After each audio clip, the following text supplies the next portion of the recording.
தயவு அருட்பெரும் ஜோதி அருட்பெரும் ஜோதி தனிப்பெரும் கருணை அருட்பெரும் ஜோதி. அன்பு வடிவம் தயவு திரு ஹரிராம் ஐயா அவர்களுக்கு அன்பான வணக்கத்தை பணிவோடு தெரிவித்துக் கொள்கின்றேன். இப்போ 2 தினங்களுக்கு முன்பு தாங்கள் ஒரு ஐய வினாவை எழுப்பியிருந்தீர்கள். இந்த ஐயத்திற்கு அடிச்சிறியனை போன்றவர்கள், சிற்றறிவும் கூட இல்லாதவர்கள் நாம் அதை பற்றி எதுவும் சொல்லுவதற்கில்லை. இங்கே சிற்றடியேன் வள்ளல் பெருமானுடைய அந்த சுத்த சன்மார்க்கத்தின் பெருமையையும் அதற்கு முன்பு 1867 தான் 65 தான் வள்ளல் பெருமான் சுத்த சன்மார்க்கத்தை தோற்றுவித்தார்கள். அதற்கு முன்பு வரை இந்த பிரபஞ்சத்தில் நிலவி இருந்தது எத்தனையோ வகையான சன்மார்க்கங்கள் இருந்தன. இப்போ சுத்த சன்மார்க்கம் என்பது என்ன என்றால், முந்திய எந்த ஒரு சன்மார்க்கத்திலும் இல்லாத உண்மையை உள்ளபடி தெரிவிக்கின்ற மார்க்கம், முந்தைய சன்மார்க்க கொள்கைகளை மறுக்க வந்த புதிய கொள்கை என்பதுதான் சுத்த சன்மார்க்கம். இந்த சுத்த சன்மார்க்கம் முன்பு எப்பொழுதும் வெளிப்படவில்லை என்பதை வள்ளல் பெருமானே குறிப்பிட்டிருக்கார். இந்த முறை ஆண்டவரே இதை வெளிப்படுத்துகின்றார் அப்படின்னு பெருமானார் சொல்லியிருக்கார். மேலும் திருவருட்பால இந்த சுத்த சன்மார்க்க உண்மைகளை நம்ம பல இடத்துல 6ஆம் திருமுறை பாடல்களில் நிறைய இடங்களை நம்ம பார்க்கலாம். மேலும் நல்ல ஒரு விளக்கம் பண்ணோம்னா, வள்ளல் பெருமானே திண்டுக்கல்லிலிருந்து உரை செய்த நூல்கள் தான் தயாநிதி சுவாமி சரவணானந்த அவர்களுடைய நூல்கள் அனைத்தும். அதனால் சுவாமிகளுடைய டெக்ஸ்டை படித்தாலே வள்ளலார் அருளிய இந்த சுத்த சன்மார்க்கத்தினுடைய சிறப்பு என்ன, வள்ளலாருடைய நிலை என்ன, இந்த பிரபஞ்சத்தினுடைய தோற்ற காரணம் என்ன, அனைத்து உண்மைகளையும் மிக மிக தெளிவாக தயாநிதி சுவாமிகள் அருளியுள்ளார்கள். அதை பார்த்து நாம் தெரிந்து கொள்ளலாம். தங்கள் எழுப்பிய ஐய வினாவிற்கும் இதுபோன்ற 1000 ஐயத்திற்கும் தயாநிதி சுவாமிகளுடைய திருவருட்பா விளக்க நூல்களிலே அனைத்தும் இருக்கிறது. அதை ஓரளவுக்கு தொகுத்து சிற்றடியேன் இங்கே சுவாமியுடைய கருத்தையும் வள்ளல் பெருமானுடைய சுத்த சன்மார்க்க பெருமையும் குறிப்பிடுகின்றேன். இப்போ தாங்கள் சொல்லியது போல, முதல்ல முன்பு சுத்த சன்மார்க்கம் வெளிப்படுவதற்கு முன்பு இருந்த அத்தனை சமய மத யோக மார்க்கங்கள் அனைத்துக்கும் வேறுபட்டது தான் சுத்த சன்மார்க்கம். இது என்ன காரணம், ஏன் வேறுபட்டது என்றால், இதுக்கு முன்பு வெளிவந்த மார்க்கங்கள் அத்தனையுமே இறைவனை சென்று அடைய வேண்டும். ஒன்று, இறைவனை சென்று அடைய வேண்டும், அதாவது இறைவனோடு ஐக்கியமாக வேண்டும், அதாவது இறைவனோடு இரண்டர கலந்துவிட வேண்டும் என்ற ஒரு தீர்மானத்தில்தான் எல்லா சமய மதங்களும் இருந்தன. காரணம், அந்த சத்திய ஞானிகள், குறிப்பாக தமிழகத்தில் இருந்த நமது சைவ அகம சித்தாந்த மெய்ஞானிகள் அந்த அகமுக பயணமாக புலன்களை ஒடுக்கி நல்லொழுக்கத்துடன் இருந்து மனதை ஒரே சிந்தனையில் அந்த வள்ளல் பெருமான் சொல்வது போல பரலோக நாட்டத்தில் அந்த இறை விசாரத்தில் சிவத்தில் ஒடுங்கி இருந்து பல உண்மைகளை நமக்கு வெளிப்படுத்தி தந்து அருள் இருக்கிறார்கள்.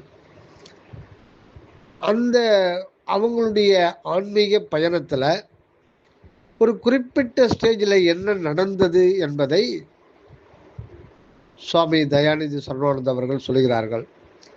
அதாவது ஆன்ம நிலையை அவர்கள் முழுமையாக அறிகின்ற பொழுது அந்த நேரத்தில் அந்த மேலும் அதற்கடுத்த சிவநிலையை அடைவதற்கு முன்பாக இறைவன் அந்த மெய்ஞானிகளுக்கு எத்தனை பிறவிகள், இதுவரையில் எத்தனை கோடி பிறவிகள், ஒவ்வொரு பிறவிகளையும் என்னென்ன இன்ப துன்ப வாதனைகளை அனுபவித்தோம் அத்தனையும் ஒன்று விடாமல் அவர்களுக்கு காட்டி கொடுத்து விடுவார்களாம். இது சுவாமிகளும் அதை அனுபவிச்சிருக்காங்க. அப்போ அந்த நேரத்தில் இப்போ புத்தர் போன்ற மகான்கள் 150 பிறவிகள்லாம் அவங்களுக்கு ஞாபகம் வந்துடுச்சுன்னு சொல்கிறாங்க, கேள்விப்பட்டிருக்கேன். ஆனால் நம்ம தமிழகத்தில் இருந்த சைவ சித்தாந்த சத்திய ஞானிகளுக்கு முற்றிலுமே முதல்ல எடுத்த புல் பூண்டு செடி கொடி மரத்தில் இருந்து இன்றைய வரைவில் எத்தனை கோடி பிறவிகள், அந்த ஒவ்வொரு பிறவிகளிலும் ஒவ்வொரு நாளிலும் நாம் அனுபவித்த இன்ப துன்பங்கள் அத்தனையுமே ஒரு நிமிடத்தில் மீண்டும் ஒரு முறை அனுபவித்து வந்து விடுவார்களாம். இதுதான் ஆண்டவர் அந்த ஒரு இது செய்யறது. அப்போ என்ன ஆகுதுன்னா ஒரு மிகப்பெரிய ஒரு பயமும் கவலையும் சூழ்ந்துடுது. ஏன்னா மீண்டும் அதை எல்லாத்தையும் பார்க்கும் பொழுது ஆக இது இந்த பிறவிக்கு எல்லை கிடையாது. அதனால பிறவி பெருங்கடல் நீந்துவர் நீந்தார் இறைவன் அடி சேராதார். ஆக இதுக்கு ஒரே ஒரு வழி, இந்த நல்வினை தீவினை மாயா உணர்வு அந்த ஆணவ இருள் இந்த மும்மலமும் நீங்கணும்னா ஒரே ஒரு வழி, இந்த உடல் உடல் உடல் பற்று, அப்புறம் இந்த மனதை இறக்கும்படி செய்து உடல் வாழ்வு உயிர் வாழ்க்கை அத்தனையும் வெறுத்து உள்ளேவே ஒடுங்கி விட்டால்தான் மறுபடியும் பிறவாது இருக்க முடியும். அந்த நிலைக்கு பேர் தான் முக்தி. அதாவது இறைவன்கிட்ட வேண்டி வேண்டி வேண்டி உருகி உருகி எனக்கு மறுபடியும் பிறவி வேண்டாம், இந்த பிறவிலிருந்து எனக்கு இது முடிவு தந்துவிட வேண்டும், உன்னுடைய திருவடியில் ஐக்கியப்படுத்தி கொள்ள வேண்டும் அப்படின்னு வேண்டாங்க. அந்த நிலை தான் முக்தி. முக்தி என்பது இனியும் பிறவி வேண்டாம், பிறப்பிறப்பு வேண்டாம், இந்த உடல் உயிர் மனம் இந்த இதனுடைய தொடர்புகள் வேண்டாம். இது இருக்கிறதுனால தானே இந்த உலகத்தில் தொடர்பு கொள்ள வேண்டியிருக்கிறது. அதனால இந்த உடல் வேண்டாம், மனம் வேண்டாம், உயிர் வேண்டாம், உலகம் வேண்டாம், உயிர் வாழ்க்கை வேண்டாம், இந்த இன்ப துன்ப அனுபவங்கள் எதுவுமே வேண்டாம்.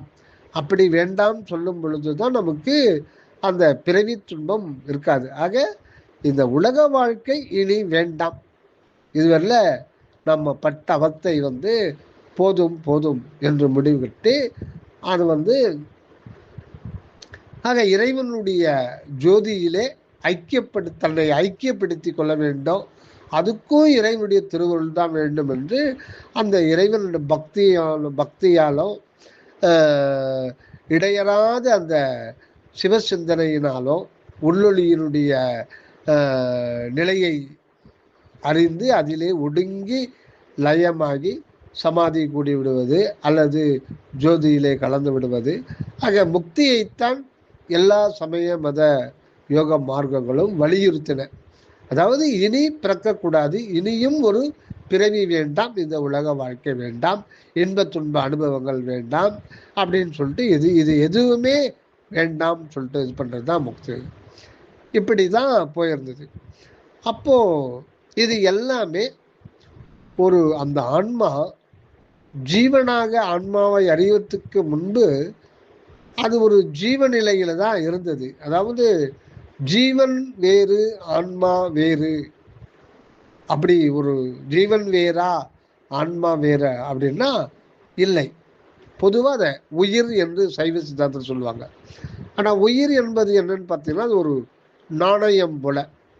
ஒரு நாணயத்துக்கு எப்படி இரண்டு பக்கம் இயல்பாக இருக்கிறதோ அதே போல உயிர் என்பதுக்கு இரண்டு பக்கங்களை கொண்டது. அது இயல்பு.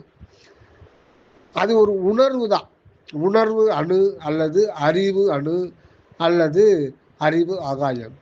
அது மேல் தட்டில் இருக்கிறது பார்த்தீங்கன்னா அது ஆன்மா. அந்த ஆன்மா எப்பொழுதுமே உள்ளொளியோடு தான் இருக்க முடியும். அதை பிரிந்து இருக்க முடியாது. அது இயற்கை. இறைவனோடு அந்த உள்ளொளியோடு தான் அது இருக்க முடியும், இருக்கும். அப்படிதான் ஒரு இயற்கை இருக்கிறது. அது பதியோடு ஒன்றி தான் இருக்கும். பதிய அதையும் பிரிக்க முடியாத ஒரு நிலை தான் ஆன்ம நிலை. இப்போ அந்த உயிருக்கு கீழ்ப்பக்கம் அதோட தான் அது பார்த்தீங்கன்னா ஜீவன். இந்த ஜீவன் அந்தகரண கூட்டத்தின் மத்தியில் இருக்கும் அப்படின்றார். அந்தகரணம் அப்படி அதுலேயே பார்த்தீங்கன்னா அகக்கரணம் புறக்கரணம்லாம் சொல்லுவோம். ஆக இந்த ஜீவன் அது ஆன்மாவினுடைய இன்னொரு பகுதி. அதோடு தான் அது புற உலகத்தை தொடர்பு கொள்ளும். புற உலகத்தை பௌதிக உடல் மூலமாகவோ எண்ணங்களின் மூலமாகவும் உயிர் அனித்திய ஜீவன் மூலமாகவும் அது உலக வாழ்க்கையை ஏற்றுக்கொள்கிறது. ஆக ஒரு ஆன்மா இரட்டை வாழ்வுக்கு உட்படுத்தப்பட்டு இவன் வருவிக்கப்பட்டுள்ளது. இதுதான் திண்டுக்கல் சுவாமி சொல்லணும்னா அந்த ஆன்ம நிலையை பற்றி திட்டவட்டமா இதுவரையில் சொல்லப்படாத உண்மையை சொல்றார். ஆன்மாவானது இரட்டை வாழ்வுக்கு உட்படுத்தப்பட்டு இவன் வருவிக்கப்பட்டுள்ளது. ஏன்? ஆக அந்த ஆன்மான்றது உயிர் என்று எடுத்துக்கிட்டோம்னா அது இயல்பிலே இரண்டு பக்கங்களை கொண்டது. அதனுடைய மேல் பக்கம் எப்பொழுதுமே அனாதி காலமாகவே அதனுடைய மையப்பகுதியே உள்ளொளியாகத்தான் இருக்கும். ஆன்மாவுடைய மையம், ஆன்மா ஒரு வட்டம் அப்படின்னு வச்சுக்கிட்டோம்னா, ஒரு இது இமேஜ் வட்டம் அப்படின்னு வச்சுக்கிட்டோம்னா அதனுடைய மையப்பகுதி தான் உள்ளொளியாக இருக்கிறது. அதனால அந்த இடத்துல ஆன்மா வேறு பசு வேறு என்ற இதுக்கு பதி வேறு என்றதுக்கு பேச்சுக்கே இடமில்லை. ஆனால் அதுவே ஜீவனாக இருக்கும் பொழுது அந்த மேல் பக்கம் இருக்கிற உண்மையை ஜீவன் அறிய முடியாது. ஏன்னா இது கீழ்ப்பக்கம் இருக்கு. இது உலக தொடர்பு, இன்ப துன்ப அனுபவ வாழ்வு, இதுல மாறிட்டு இருக்கு. ஆக அந்த உயிர் என்கின்ற அணுவானது இரட்டை வாழ்வு தான் இப்பவும் இருக்கு, எப்பவுமே இருக்கு. அது இயற்கை. ஆனா மேல இருக்கிற நிலை உண்மையை பற்றி ஜீவன் அறிய முடியாது. ஆண்டவர் மறைத்து வைத்திருக்கிறார். இதைத்தான் சைவ சித்தாந்தத்துல ஆணவ இருள் அப்படின்னு சொல்றது. அத ஆணவ இருள் என்பது அது ஆணவ இருள் என்பது ஆன்மாவுக்கு இயற்கையான ஒரு மலம். ஆணவ இருள் என்பது, ஆணவ மலம் என்பது தனது இருப்பை தானே உணர முடியாத நிலை. அதாவது உள்ளொளி உணர்த்தினால் மட்டுமே அது உணரும், தானே உணராது. இதுதான் சைவ சித்தாந்தம் சொல்றது. இதுக்கு பெயர் தான் ஆணவ மலம். இப்போ ஆணவ மலத்தினுடைய வலிமை என்னன்னா தன்னையும் காட்டாது, அந்த ஆணவ மலம்னா அதையும் காட்டாது, அந்த தனது அறிவை மறைத்து கொண்டிருக்கிற அந்த தனது இருப்பையும் தன்னை பற்றியும் காட்டாது, தனக்குள் இருக்கின்ற தலைவனையும் காட்டாது. அப்போ அத்தகைய ஒரு வலிமை வாய்ந்த ஒரு இருள். அப்போ அந்த இருளுக்கு அறிவு இருக்கா? அந்த இருளுக்கு அறிவு இருக்கா? அப்போ அறிவான ஒரு அந்த ஆன்மாவை அறிவில்லாத ஒரு பொருள் அறிவே வடிவான அந்த ஆன்மாவை மறைக்கின்ற ஒரு சக்தி இருக்கின்றது. அது இறைவனையும் காட்டி கொடுப்பதில்லை என்றால், அப்போ இறைவனுடைய வல்லபம், அவருடைய தனிப்பெரும் கருணை அப்ப என்ன ஆனது? அப்போ அந்த ஆணவ இருள் என்பது இயற்கையாக இருக்கிறது என்றால் அது இறைவனுக்கு சம்மதம் இல்லாமல் இருந்ததா? அப்படி ஆணவம் என்கின்ற ஒரு மலம் அது அறிவுடையதா என்றால் அது அதற்கு அறிவில்லை. அறிவில்லாத ஒரு பொருள் அறிவே வடிவான ஆன்மாவை தனது இருப்பை அறிய முடியாதபடி செய்வதற்கு அதுக்கு எப்படி முடியும்? இதுதான் கேள்வி. அப்படி முடியும் என்றால் இறைவன் தன்னுடைய சாம்ராஜ்யத்தில் தனது சம்மதம் இல்லாத, தனக்கு சம்மதம், அவரு அப்படி மறைத்திருப்பது இறைவனுக்கு சம்மதமா? கண்டிப்பா அது சம்மதித்திருக்க மாட்டார். அப்படி இருக்க முடியலன்னாலும் அந்த ஆணவ இருள் அப்படி இருப்பதற்கு அவர் ஏன் மௌனமாக இருந்திருக்கிறார்? ஏன் அதை விட்டு வைத்திருக்கிறார்? ஏன் அப்பொழுதே ஆணவ மலத்தை நீக்கக்கூடாது? ஒன்று. இன்னொன்று, சைவ சித்தாந்தத்தினுடைய அந்த மெய்ஞானிகளுடைய கூற்றுப்படி 3 பொருள் இயற்கையிலேயே இந்த பிரபஞ்சத்தில் இருக்கிறது. ஒன்று, நம் கண்ணால் காணுகின்ற இந்த பிரபஞ்சம், இதை பாசம் என்று சொல்லுகிறார்கள். இதுவும் அனாதி. இதுக்கு இந்த பிரபஞ்சத்தில் வாழ்ந்து கொண்டிருக்கின்ற ஒன்றுதான் உயிரினங்கள். ஒவ்வொன்றும் ஒரு தனித்தனி உயிர். அது எண்ணற்றவை, அநேகம், அது எண்ணிக்கைக்கு உட்படாதது. அதைதான் பசு என்று சொல்வார்கள். இந்த பசு என்கின்ற ஆன்மாவுக்கு இந்த பௌதிக சேர்க்கை ஏற்படுவதற்கு முன்பாக, அதாவது பல கோடி கோடி கோடி ஆண்டுகளுக்கு முன்பாக முதல்ல அதுக்கு புல், அருகம்புல்லு தான் அதுக்கு ஒரு உடம்பா கிடைக்குது. அதுக்கும் முன்னாடி இந்த கடல் நீர்நிலையில் இருக்கின்ற பாசி போன்ற தாவரங்கள், அதற்கும் முன்பேடி நுண்ணுயிரிகளாக இருந்தன. நுண்ணுயிரிகளிலேயே அணு மாத்திரமா உயிர் சக்தி வெளிப்பட்டு அதுக்கு ஒரு வடிவம்ன்ற ஒன்று கிடைச்சிருது. ஏன்னா ஒவ்வொரு பாக்டீரியா, வைரஸுக்கெல்லாம் ஒரு வடிவம்னு ஒன்று வந்துடுது. அணுநிலையில் அதுக்கு வடிவம் கிடையாது. செல் வரும்போது வடிவம் கிடையாது. இருந்தாலும் அங்கே அறிவு வெளிப்படலை. அதாவது முதல் அறிவு ஆகிய ஸ்பரிச அறிவு வெளிப்படலை. இருந்தாலும் அது பிறப்புக்கு உட்படுத்தப்பட்டு விட்டது. அதற்கு முன்னாடி அது பூத அணுவுக்குள் அடைபட்டு கிடந்தது. இந்த பிரபஞ்சமே பூதாணுக்களின் செறிவு. அந்த பூதாணுக்கள் ஒவ்வொன்றும் தனித்தனி, ஒவ்வொன்றுக்குள்ளவும் ஆன்மா இருக்கின்றது. இதுதான் அணு என்று சொல்லப்படுகிறது. இந்த அணுனாலே அது ஆன்ம அணு, பூத அணுலாம் பிரித்து பார்க்க முடியாது. அணு. ஆனால் விஞ்ஞானிகள் கண்டு கொண்டது அது பூத அணு. அதாவது புரோட்டான், நியூட்ரான், எலக்ட்ரான் என்ற 3 துகள்களான ஒன்று தான். ஆனால் அதுக்கு உள்ளீடா, அதீதத்தில் அதுக்கு உள்ளீடா இருக்கிறது ஒரு பசு. அந்த பசுவுக்கு அதீதத்தில் இருக்கிறது உள்ளொளியாகிய பதி. ஆக பாசம், இப்ப பாசம்ன்றத இந்த பிரபஞ்சம், அது ஜடப்பொருள். இது இந்த பிரபஞ்சம் முழுதுமே தனித்தனி பூத அணுக்களின் செறிவு தான்.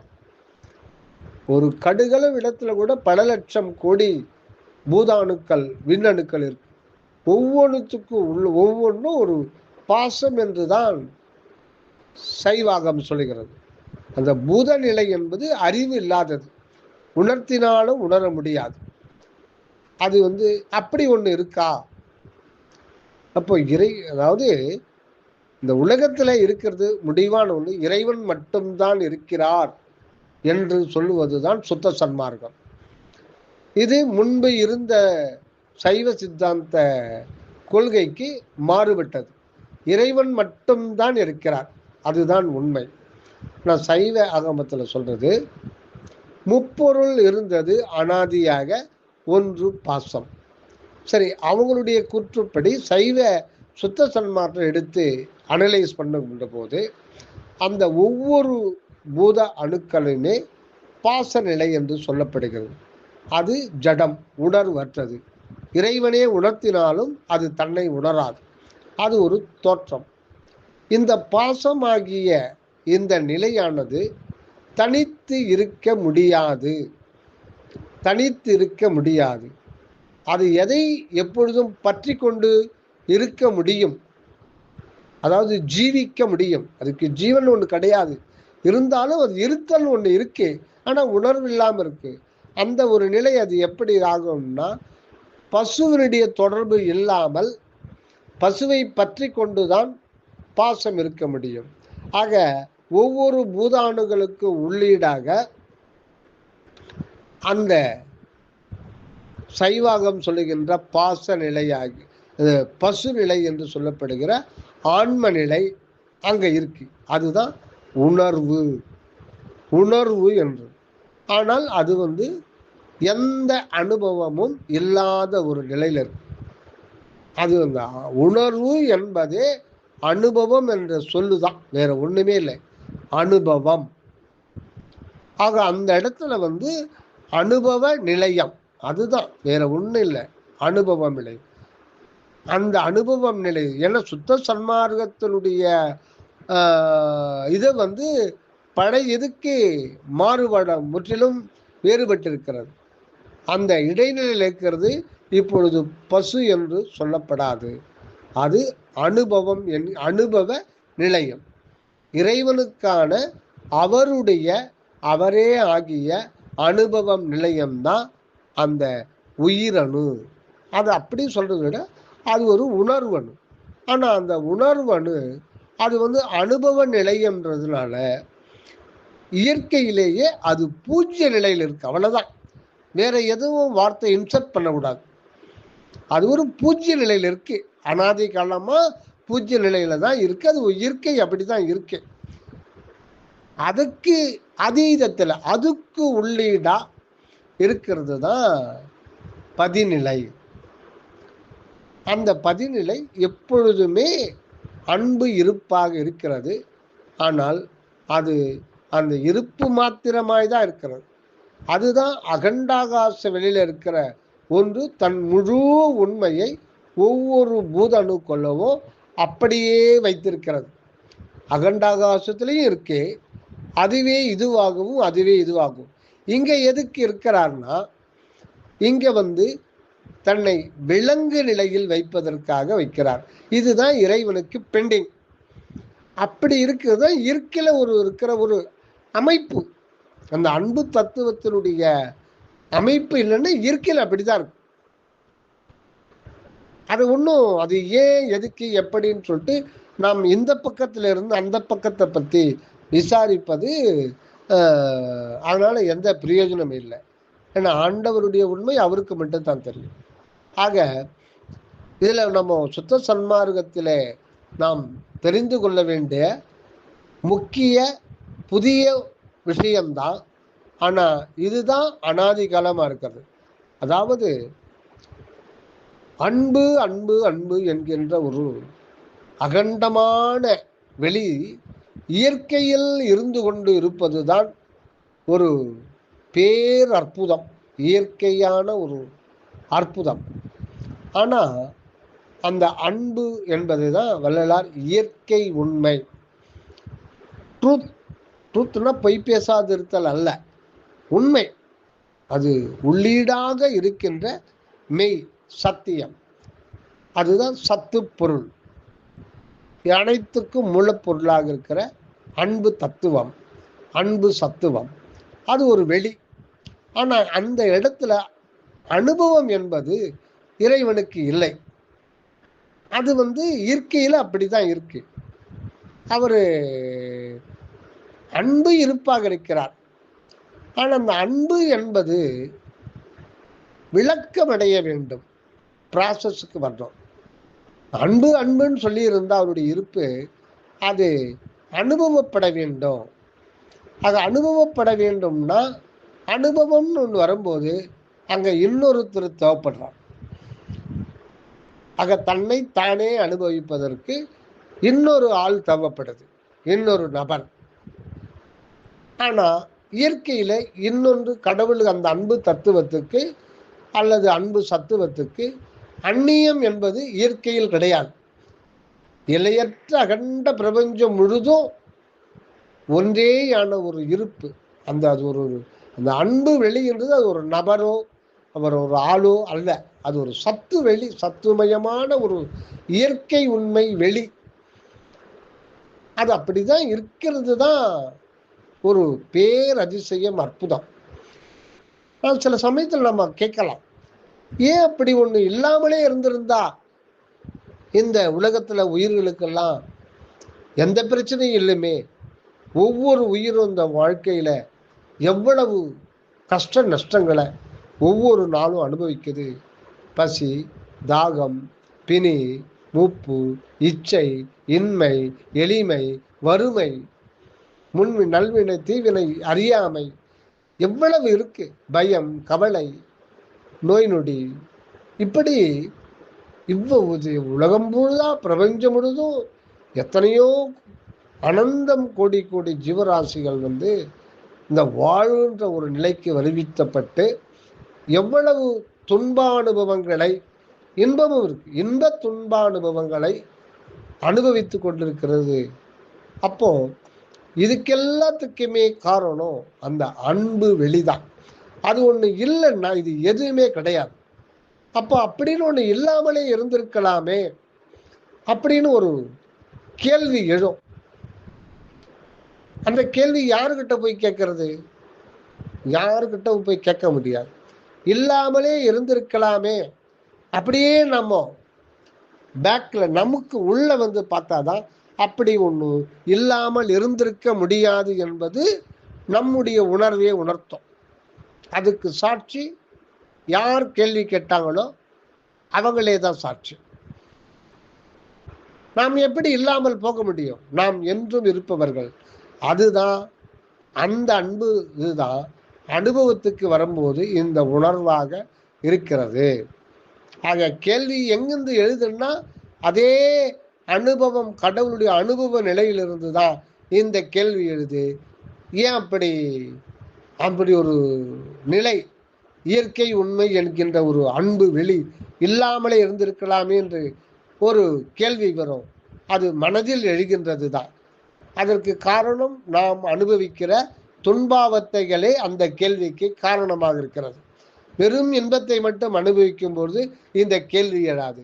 துன்பங்கள் அளவுக்கு மீறி வருகின்ற பொழுது நியாயமாக ஒன்றுகின்ற கேள்விதான் இந்த ஒரு கேள்வி.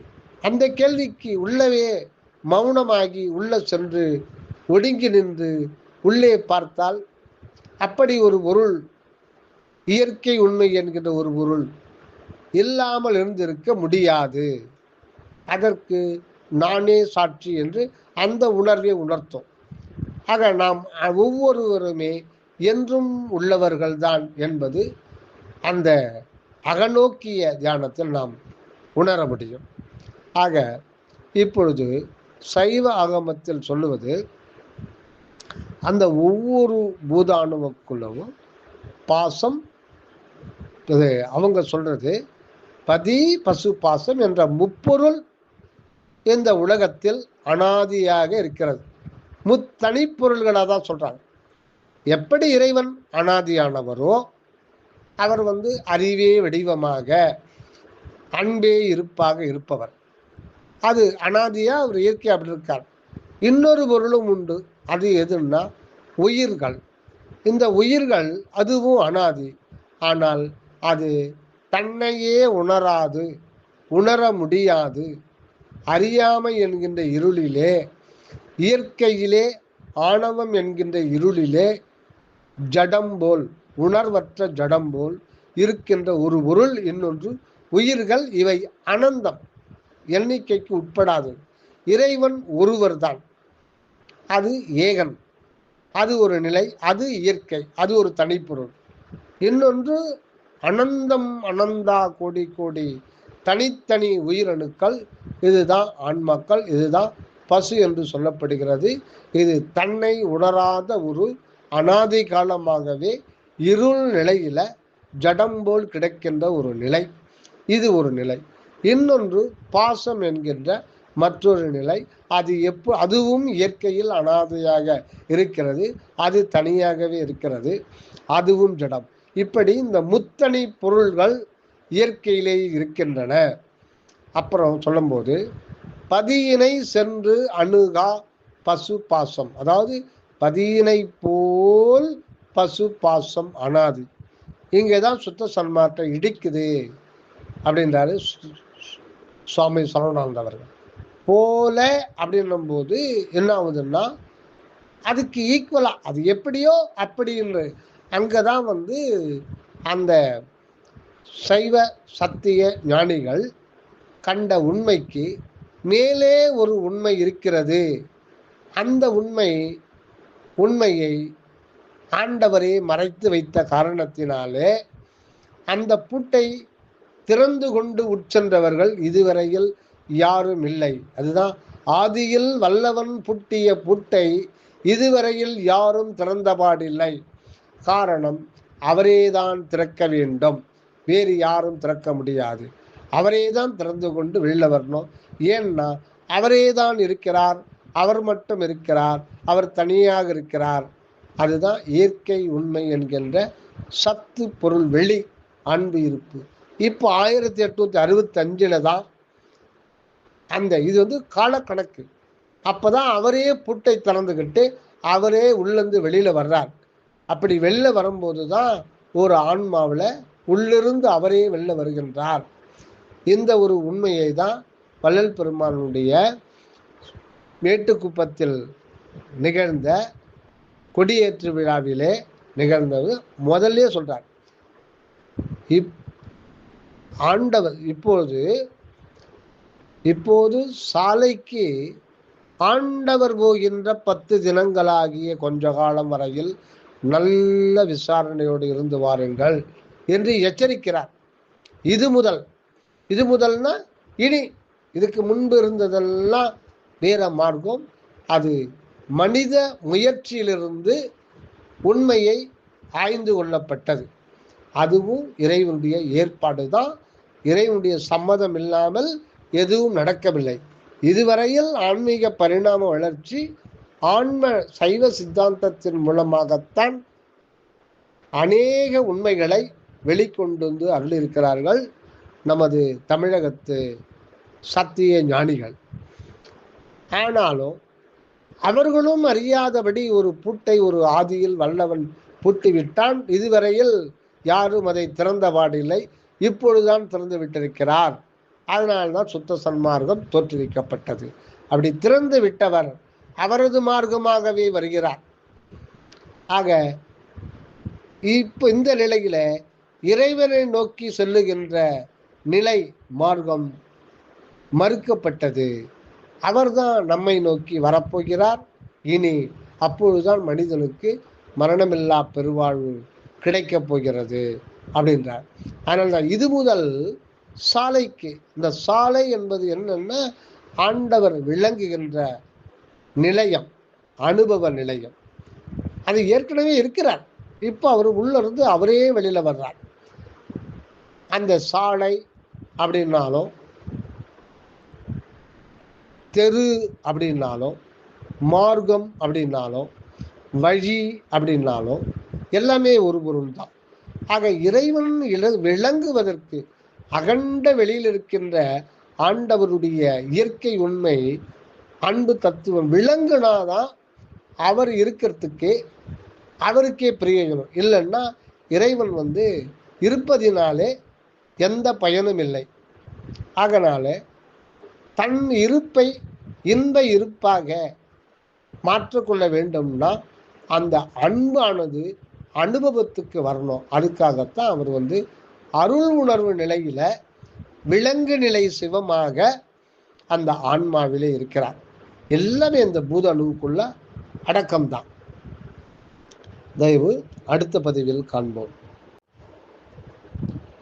தயவு பதிவு 2. ஆக இது முதல் அப்படின்னு வள்ளல் பெருமான் சொல்றது இக்காலம் தொடங்கி அப்படின்னு அர்த்தம். அந்த காலம்தான் 1865. இது முதல் சாலைக்கு ஆண்டவர் போகிறார். அப்படின்னும் போது ஆன்மாவிலே ஆண்டவரே எழுந்தருளுகின்றார். ஏற்கனவே உள்ள இருக்கிறார். அப்ப தன்னை தானே வெளிப்படுத்துகின்றார். ஆக அந்த முயற்சியானது உள்ளிருந்தே புறப்படுது. அதைத்தான் வள்ளல் பெருமான் திருவருட்பாவுல கடைசி பாடல்ல தெளிவா சொல்றார். என் சாமி எனது துரை என்னுயிர் நாயகனார் இன்று வந்து நான் இருக்கும் இடத்தில் அமர்கின்றார். பின் சாரும் 2.5 நாழிகையில் எனது பேருடம்பில் கலந்து உளத்தில் பிரியாது மகிழ்ந்திருப்பார். தன் சாதி உடைய பெருந்தவத்தாலே நான் தான் சாற்றுகின்றேன் சத்தியம் அறிந்திதுவே. மின்சாரும் இடைமிடவா நின்றனக்கே வெளியாகும் 2.5 நாழிகை கடந்த போதே. இந்த பாடல்ல தான் முடிவான உண்மையை அதிசுக்குமான முறையில வள்ளல் பெருமான் சொல்லி முடிச்சிட்டார். ஆக இன்று வந்து நான் இருக்கும் இடத்தில் அமர்கின்றார். அந்த நான் இருக்கும் இடம் எதுன்னா அதுதான் ஆன்ம நிலையம். அங்க ஏற்கனவே அந்த நான் என்கின்ற உணர்வு, இந்த நான் இருக்கிறேன், அந்த இருக்கிறேன்ற உணர்வுடைய விளங்குகின்ற வண்ணம் எது என்றால் நான் என்ற வண்ணத்திலே அந்த உணர்வு விளங்குகிறது. அது அருட்சுடர். அது சதா சர்வ சதா காலம் விளங்கிக்கிட்டு தான் இருக்கு. அப்போ ஒரு தன்னைத்தானே மறைத்து கொண்ட ஒரு திருச்செயல் புரிந்து கொண்டிருந்தார். அதைத்தான், அந்த நிலையைத்தான் ஆணவம் என்று சுத்த சன்மார்க்கம் கண்டுகொள்ளுகிறது.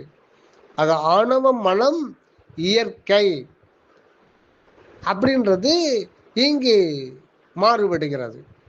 ஆண்டவர் தனது உண்மையை இதுகாரும் மறைத்து கொண்டிருந்தார், அவ்வளவுதான்.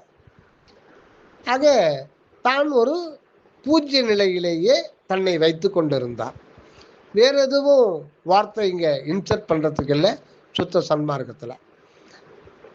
ஏன்னா சுத்த சன்மார்க்கம் நேரடியாக இறைவனிடத்து வெளிப்படுவது, அது முற்றிலும் வேறுபட்டது. அதனால்தான் இது முதல் சாலைக்கு ஆண்டவர் போகிற. ஆக இந்த பாட்டை முன்பு கீழிருந்து மேல் நோக்கி போடப்பட்டது. சுத்த சன்மார்க்கம் என்பது நீர்வீழ்ச்சி போல, அருவி போல, அது மேலிருந்து கீழ் நோக்கி வருகிறது. இதுதான் அது சுத்த சன்மார்க்கம் என்பது.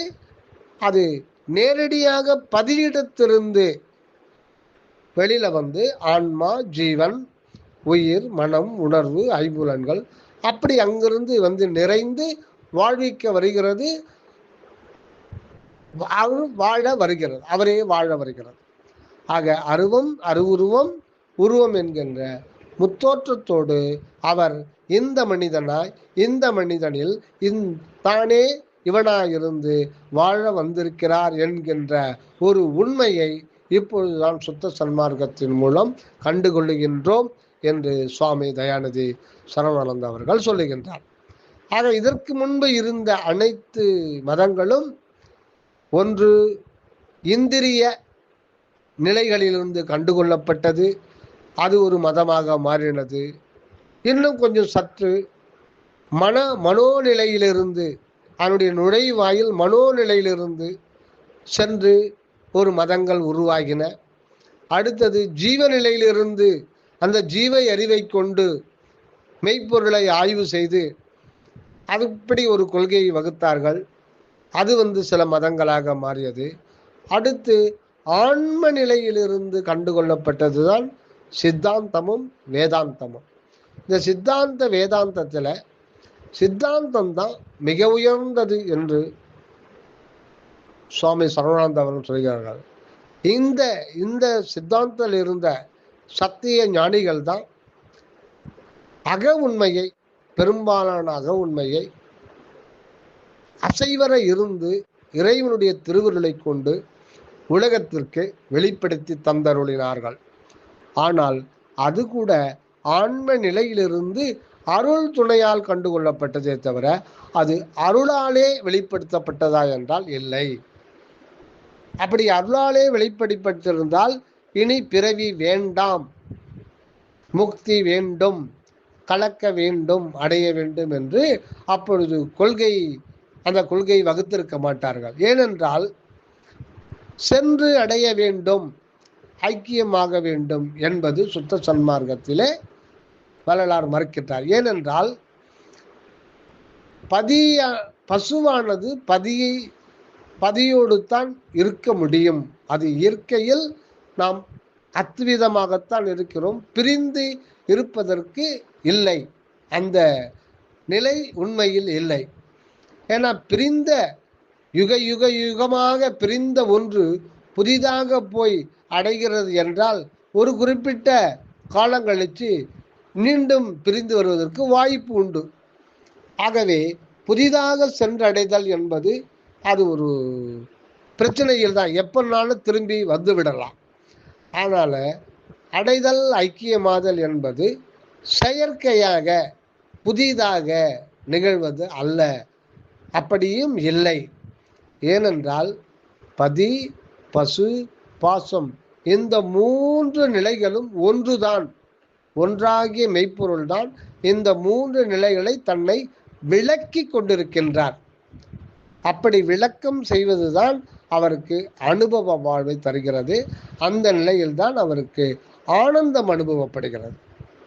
இந்த 3 நிலைகள் இல்லாமல் இருக்கும் பொழுது இறைவனுடைய இருப்பு, அதனால அவருக்கு எந்த பிரயோஜனம் இல்லை.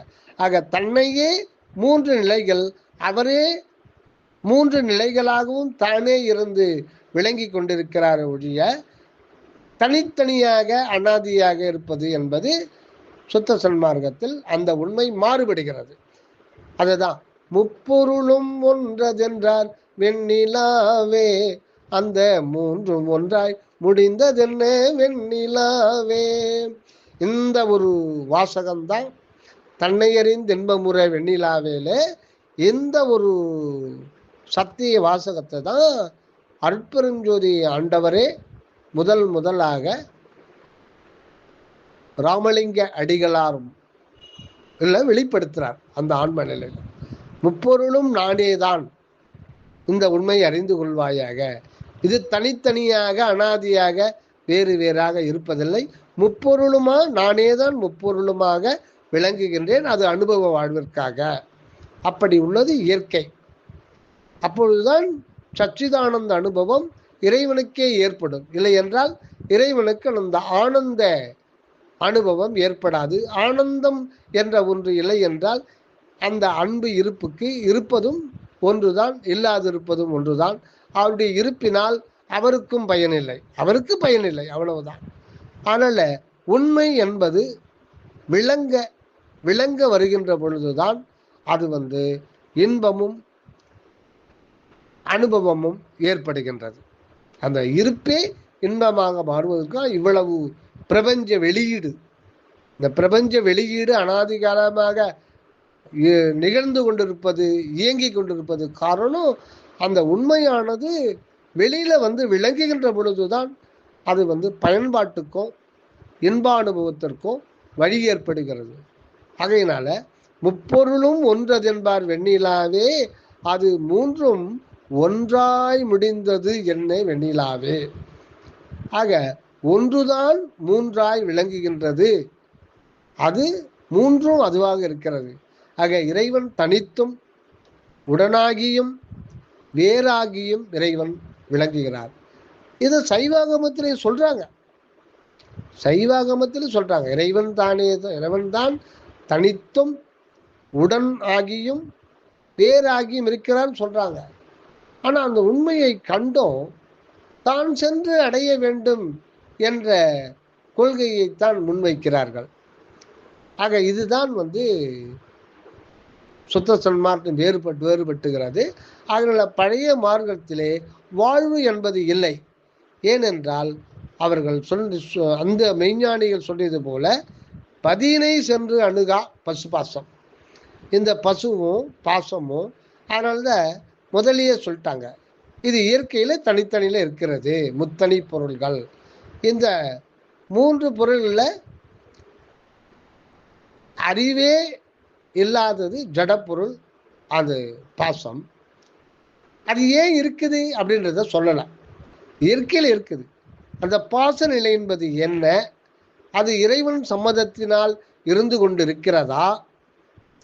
அப்படி இறைவன் சம்மதம் இல்லாமல் அவரது சாம்ராஜ்யத்திலே வேறு ஒரு பொருள், அறிவில்லாத பொருள் இருக்க முடியுமா? அதை சொல்லவில்லை. அடுத்தது பசு, அதுக்கு என்ன பாவம் பண்ணுச்சு? அது அறிவுள்ள பொருள் தான், ஆனால் உணர்வற்று இயற்கையிலே அப்படிதான் இருக்கு. அப்போ அது என்ன, அது மட்டும் என்ன பாவம் பண்ணுச்சு?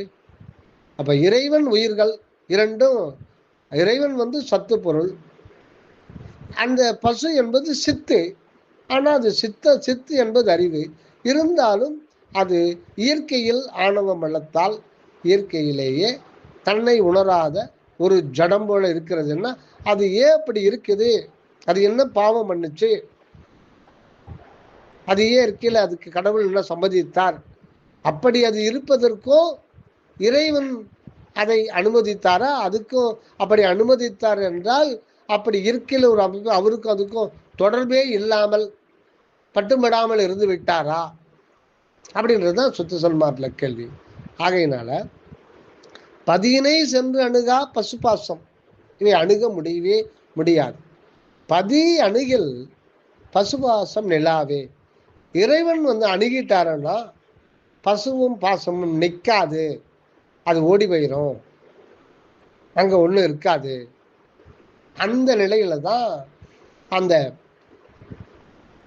பாச நிலைகள் ஒழிந்து போகின்றன என்பதை அவர்களே சொல்லுகிறார். பாச நிலை என்பது நமக்கு இப்பொழுது உடல், உலகம், உலக சூழ்நிலை, வாழ்வியல் சூழ்நிலை, அதை கிரகித்துக் கொள்கின்ற உடல், அதற்கு மீடியாவா உடனாக இருக்கிற ஏவலாக இருக்கிற மனம், அதை இந்த மனம் உடல் மூலம் இன்ப துன்ப அனுபவித்துக் கொள்கின்ற ஜீவன், இதற்கு அப்பால் இருக்கின்ற ஆன்மா. ஆக இந்த அனைத்துமே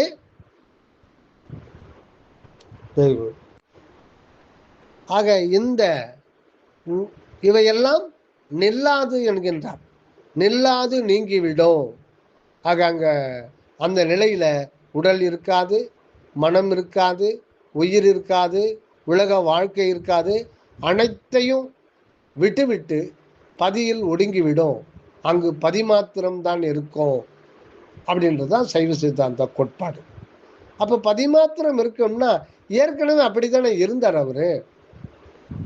அப்படி இருந்த நிலையில் தானே அவருக்கு எந்த பிரயோஜனமும் இல்லை.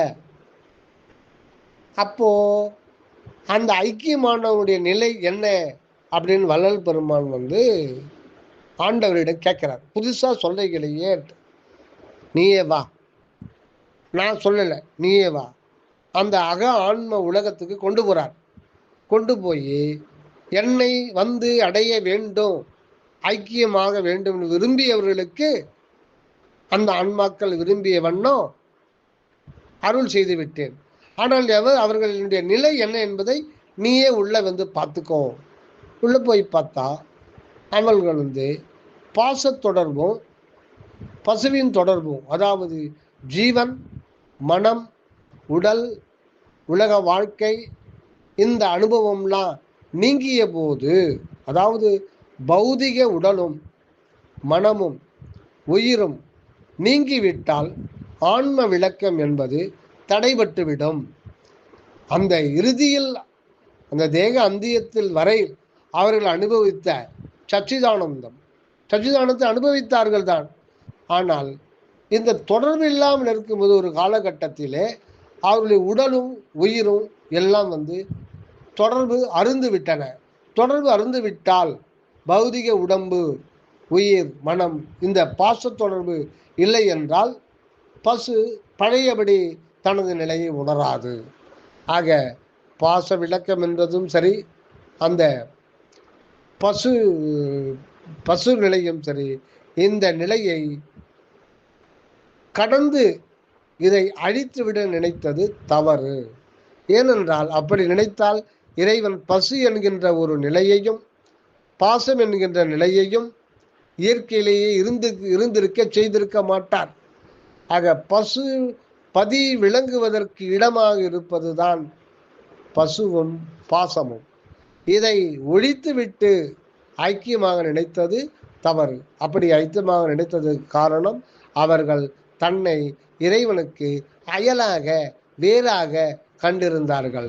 ஏனென்றால் அந்த ஆதி கொள்கை பதியினை போல பசுபாசம் அனாதி என்பது அந்த போல என்பதிலேயே தெரிந்து விடுகிறது. ஆக இங்கே முன்பு இருந்த சன்மார்க்கத்திலே அந்த உண்மைகள் எல்லாம் ஆன்ம நிலையிலிருந்து அருள் துணையோடு வெளிப்படுத்தப்பட்டதே தவிர அருளே இறைவனே உண்மையை இதுகாரம் மறைத்துதான் வைத்திருந்தார். ஏனென்றால் அக உலகிலே அந்த ஆன்மீக பரிணாம வளர்ச்சி இன்னும் முற்று பெறாமல் இருந்தது. அந்த பரிணாமம் என்ற சொல் முற்று பெறணும். பரிணாமம் என்பது ஒரு மாற்றம், ஒன்றிலிருந்து இன்னொரு உயர்வு நிலைக்கு சென்று அது மாறிக்கொண்டே வருவது. அந்த மாற்றம் பரிணாமம் முற்று பெறும் வரையில் இறைவன் பேசாமல் இருந்தார். முற்று பெற்ற பிறகுதான் அந்த 1865 அந்த பரிணாமம் என்ற சொல்லே விலகி கொள்ளுகிறது. அதுக்கப்புறம் பரிணாமம் என்ற பேச்சு கிடமில்லை. அதுக்கப்புறம் அந்த நிலையில தான் இதெல்லாம் இந்த ப்ராசஸ் நடந்த பிறகுதான் இறைவன் தன்னை வெளிப்படுத்துகின்றார். அதுதான் என் சாமி எனது துறை என்னுயிர் நாயகனார் இன்று வந்து நான் இருக்கும் இடத்தில் அமர்கின்றார். அந்த நான் இருக்கும் இடம், அந்த நான் நான் நான் என்ற வண்ணத்தில் தான் அந்த உணர்வு விளங்குது. ஏன்னா இறைவன் அந்த தன்னைத்தானே அனுபவிக்க வேண்டும், தனது உண்மையை வெளிப்படுத்த வேண்டும்னா அதுக்கு ஒரு அணு அணு என்கின்ற உணர்வு நிலையில்தான் தன் அகண்ட உண்மையை வெளிப்படுத்த வேண்டும்.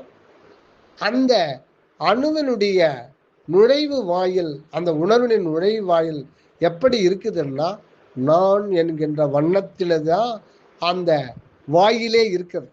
அந்த நான் நான் நான் என்கின்ற உணர்வு, அந்த நான் என்ற வண்ணத்தில்தான் அந்த உணர்வு நிலையே இருக்கிறது. ஆக நான் என்பது உண்மையில் அதீதத்தில் அருளே தன்னை இப்படி நான் என்கின்ற வண்ணமாக விளக்கி கொண்டிருக்கின்றார். ஆக நான் என்பது சுத்த சன்மார்க்கத்திலே ஆணவம் நீங்கிய நானாக, அதுவே இங்கு நானாக வெளிப்படுதாக. அதனால்தான் நான் இருக்கும் இடத்தில் வந்து அமர்கின்றார்னா அவர் எங்கிருந்தோ வந்து அமரல. என்னுடைய சுக்குமான பொருள் இப்பொழுது நான் என்பது இறைவனே, நான் என்பது நான் அல்ல, நான் என்பது நான் அல்ல, அது இறைவனே தன்னை நான் என்கின்ற வண்ணமாக அனுபவத்தின் பொருட்டு அப்படி வெளிப்படுத்தும் போது அந்த உணவர் தான் என்ற அகண்ட வெளியில் தான் என்றவர் இங்கு விலங்கு நிலை சிவமாக வருகின்ற பொழுது நான் என நிற்கின்றார் என்ற உண்மையைத்தான் நான் இருக்கும் இடத்தில் அமர்கின்றார். அது ஏற்கனவே அமர்ந்துதான் இருக்கார் அனதிகாலமா. நமக்கு சொல்லும் பொழுது அப்படிதான் சொல்லணும். அப்புறம் பின்சாரம் 2.5 நாழிகையில், அதுதான் ரொம்ப முக்கியமானது. 2.5 என்ற ஒரு நிலையை நம்ம ஏற்கனவே வள்ளல் பெருமான் சொன்னதையும் அதுக்கு திண்டுக்கல் சுவாமி ஒரு அகண்டமான விளக்கத்தை கொடுத்ததையும் பல பதிவுகளில் நம்ம சொல்லியிருக்கோம். அந்த 2.5 தான் ரொம்ப ரொம்ப ரொம்ப முக்கியமானது. அதை 2.5 முடிந்து தான் 2.5 சுக்குமமாக வள்ளல் பெருமான் அந்த பாடலில் சொல்லியிருக்கிறார். என் சாமி எனது துறை என்னுயிர் நாயகனார் இன்று வந்து நான் இருக்கும் இடத்தில் அமர்கின்றார். எப்பொழுதுன்னா முன்சாரும் 2.5 நாழிகை என்கின்ற சாதனம் முடிந்த பிறகுதான் இந்த அனுபவம் அவருக்கு கிடைக்கிறது. அப்புறம் பின்சாரும் 2.5 நாழிகையில் எனது பேருடம்பில் கலந்து உலத்தில் பிரியாது பகிர்ந்திருப்பான்னா அவரே இந்த பாசம் என்கின்ற அருவுருவ நிலையிலே அவர் தன்னை வெளிப்படுத்துகின்றார். இது அந்த ஆவி வடிவில் அருவுருவ நிலையில. அதுதான் தேவி உற்று, தேவின்னா தனிப்பெரும் கருணை உணர்வு, தேவி உற்று ஒளிர் தரு திரு உருவுடன் எனது ஆவியில் கலந்துளைவு அற்பெருஞ்சோதி என்கின்றார். ஆக அவருடைய சுக்கும வடிவிலே இறைவன் கலக்கின்ற பொழுது அந்த சுக்கும தேகமே அருட்பிரகாச வள்ளலார் என்ற ஒரு நிலையை அடைகிறது. அந்த சுக்கும தேகத்துக்கு பேர் தான் பிரணவ தேகமாக அது மாறிவிடுகிறது.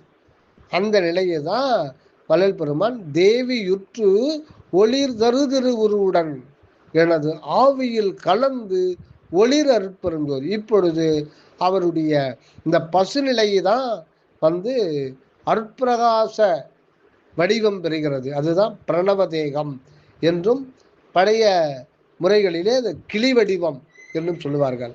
அருணகிரிநாதர் அந்த பிரணவ தேகத்தை பெற்றார். ஆனால் அருணகிரியாருடைய சிறப்பு என்னன்னா, அவர் யாரும் பெறாத கிளி வடிவத்தை பெற்றுக்கொண்டார் என்பதுதான். ஆனாலும் அந்த பௌதிக உடல் சிதைந்து விட்டதினால் அது சில காலம் இருந்து அதுக்கப்புறம் அந்த சுவாமிகள் சொல்றாங்க அந்த நிலைன்னு சொல்லிட்டு.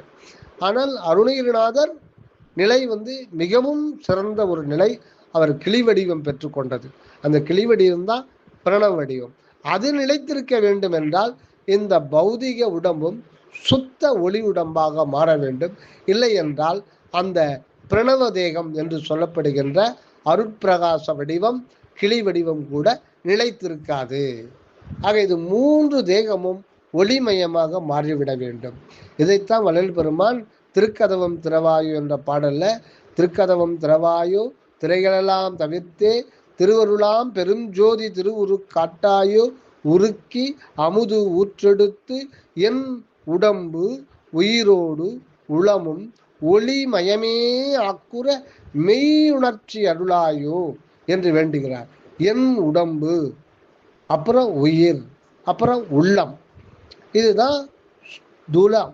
உடல் தூலம், உயிர் என்பது சுக்கும தேகம், அடுத்தது உள்ளம் என்பது காரண சரீரம். இது 3த்திலையும் ஆண்டவர் கலக்கின்ற பொழுதுதான் அது வந்து சுத்த தேகமாகவும் பிரணவ தேகமாகவும் ஞான தேகமாகவும் மாறுகின்றது. அந்த 3 தேகமும் கடவுளுடையது தான்.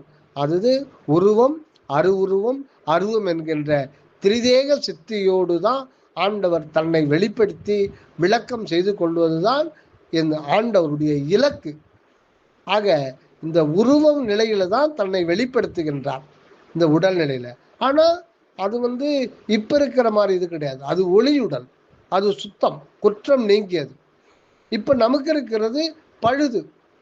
பழுதுன்னா குற்றம், எல்லா பழுது இருக்கு. மலம், சிறுநீர், அழுக்கு, இதயம், நுரையீரல் முதல் கொண்டு அது வந்து ரோமம், தோல், நரம்பு, தசை, இரத்தம், சுக்கிலம், எலும்பு, இதனால் 7 தாதுக்களால் இது குற்றமுடையது, நாற்றமுடையது.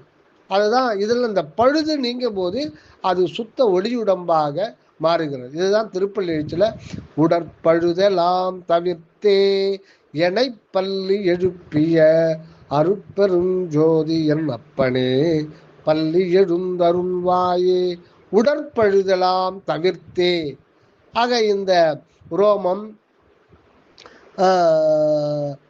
தோல், நரம்பு, எலும்பு, தசை, இரத்தம், சுக்கிலம் போன்ற 7 தாதுக்களால் ஆனதும் வியர்வை, அழுக்கு, மலம், சிறுநீர் போன்ற அசுத்தங்களால் ஆனது முற்றிலும் நீங்கி எல்லாமே ஒளி உடம்பாக மாறுகின்றது.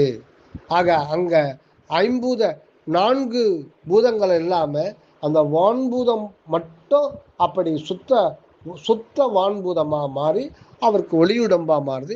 இதுதான் ஒவ்வொரு ஆன்ம நிலையிலையும் தன்னை ஆண்டவர் இவ்வண்ணமாக வெளிப்படுத்தி கொண்டே இருப்பார். ஏன்னா ஒவ்வொரு ஆன்ம நிலையும் இறைவனுக்கு சொந்தமானது. அதனால யார் விரும்பினாலும் விரும்பாவிட்டாலும் அந்த நிலையை சென்றடையும் வரையில் இந்த பிறப்பிறப்பு நிலைகள் தொடர்ந்து கொண்டே தான் இருக்கும். அந்த சச்சிதானந்த அனுபவம் வருகின்ற வரையில் இந்த புற உலக இன்ப துன்ப அனுபவங்கள், அனித்திய பொய்மய அனுபவங்கள் நம்மை வந்து அடுத்து அல்லல் படுத்தி கொண்டே தான் இருக்கும். அதனால்தான் இப்ப இந்த தருணம் அந்த மேல்நிலையை உறுதியாக பற்றி கொண்டு அழியாத வாழ்வு பெற வேண்டும் என்பதுதான் திருவருள் ஆணை. அதனால தாங்கள் சொல்வது போல சுத்த சன்மார்க்கம் என்பது முந்தைய மார்க்கங்களுக்கு எல்லாம் மாறுபட்டது. காரணம் இது மேலிடத்திலிருந்து பதியிடத்திலிருந்து நேரடியாக காரியப்படுவதுதான் சுத்த சன்மார்க்கம். இந்த இதில் வந்து பதியே தனக்கு தானே ராஜபாட்டை உள்ளிருந்தே திறந்து விடு தானே வருகிறார்.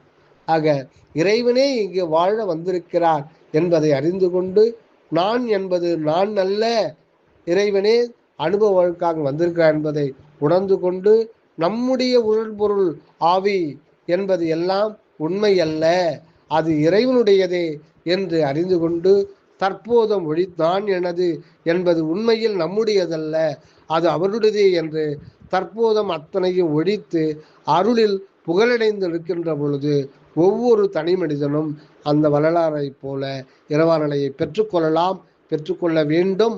அதற்காகத்தான் இங்கு இந்த பூமியிலே மனிதர்கள் வரவழைக்கப்பட்டுள்ளார்கள் என்று சுவாமி சரவணானந்த அவர்கள் விளக்கம் தந்து நம்முடைய அறிவை தெளிவிக்கின்றார்.